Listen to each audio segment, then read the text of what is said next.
Alors avant de contacter le service de conseil en évolution professionnelle, j'ai eu un parcours dans le tertiaire. J'ai fini par intégrer un chantier d'insertion. Donc ce chantier d'insertion m'a permis de découvrir le métier de CIP, donc conseiller en insertion professionnelle.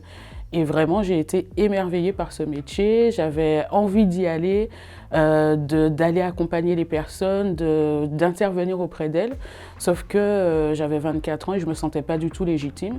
Donc je me suis dit, avance déjà dans le métier pour lequel tu t'es formée, assistante.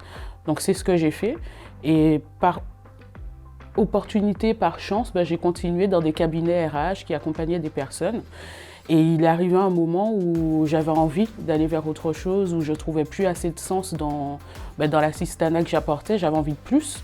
Et c'est là que je me suis posé la question de me former au métier de CIP. Alors l'avantage d'être accompagné par un conseiller, c'est qu'on n'est pas seul, on ne sait pas tout, même si c'est vrai maintenant il y a Internet, mais on ne sait pas toujours où chercher. Et le conseiller, lui, il sait, donc il saura orienter vers les bons organismes, vers les bons dispositifs. Il pourra aussi voir avec nous par rapport aux dispositifs quels sont les prérequis. Et maintenant, il y a beaucoup aussi la question du lien entre la vie personnelle et la vie professionnelle. Et ça, il l'entend, il nous aide à prendre des décisions éclairées en fait.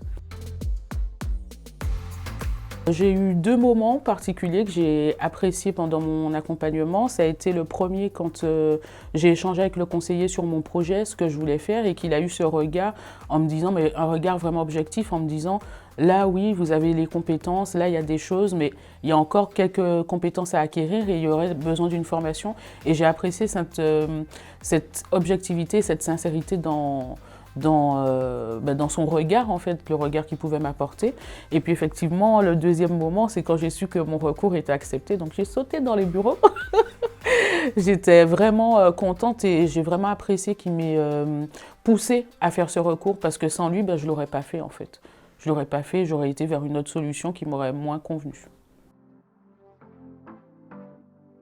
C'est vraiment quelque chose qui permet de prendre du temps pour soi, quelque part, en fait, sachant que c'est une démarche qu'on a en individuel, c'est-à-dire qu'on ne va pas avoir derrière l'information qui va être donnée à notre employeur, c'est vraiment nous pour nous. Et la dernière chose, et qui n'est pas négligeable, c'est que moi, je n'aurais pas pu me payer un accompagnement, en fait.